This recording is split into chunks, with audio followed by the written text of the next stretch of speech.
আজ আমি আপনাদের বানিয়ে দেখাবো ট্যাংরা মাছ দিয়ে কচু মুখি আলু বেগুন দিয়ে পাতলা মাছের ঝোল। তো প্রথমে মাছগুলোকে আমি নুন হলুদ দিয়ে ভালো করে ভেজে নিয়েছি। এই তেলের মধ্যেই কচু আলু একটু সামান্য নুন দিয়ে ভেজে নেব ভালো করে। কিছুক্ষণ ভাজা হয়ে যাওয়ার পর তারপর আমি এর মধ্যে বেগুন দিয়ে দেবো। বেগুনটাও দেওয়ার পর কিছুক্ষণ ভালো করে ভাজা করে তারপরে কিছু গুঁড়ো মশলা এর মধ্যে আমি দেব। প্রথমে দিচ্ছি জিরে গুঁড়ো, তারপর দেব ধনে গুঁড়ো,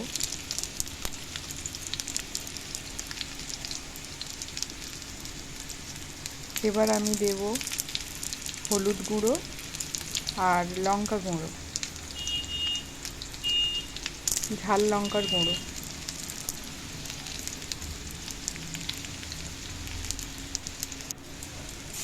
তার মধ্যে একটু জল দিয়ে আমি মশলাগুলো কষিয়ে নেব, তা না হলে পুড়ে যাওয়ার চান্স থাকে। আর দুটো চেরা কাঁচা লঙ্কা দিয়ে দিলাম।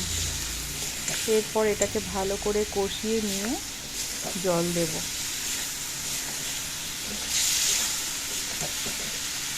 ভাজার সময় অল্প একটু নুন দিয়েছিলাম,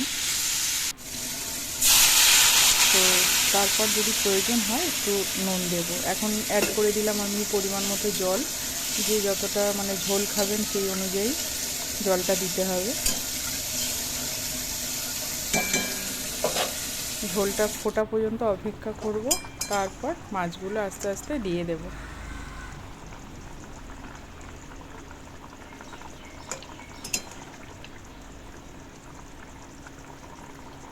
আলু ও কচু ভালো মতো সিদ্ধ হয়ে গেছে, বেগুন তো নরম জিনিস, ওটা তো সিদ্ধই হয়ে গেছে।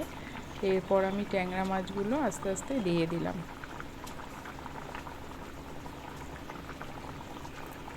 যতক্ষণ না ফুটবে, এটা ট্যাংরা মাছটা যত ফুটবে তবে টেস্টটা ঝোলের মধ্যে অ্যাড হবে। ভালো মতো ফুটে যাক, তারপর একটু ঝোলটা কমে এলে তারপর এটাকে নামিয়ে নেব।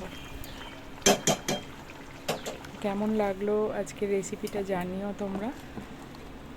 আর ভালো লাগলে অবশ্যই একটা লাইক শেয়ার সাবস্ক্রাইব করে দেবেন যদি ভিডিও আমার ভালো লেগে থাকে। ঝোলটা খেতে ভালোই হয়েছিল। আমি খাওয়ার পরে আর কি ভিডিওটা করছি, ভয়েস দিচ্ছি।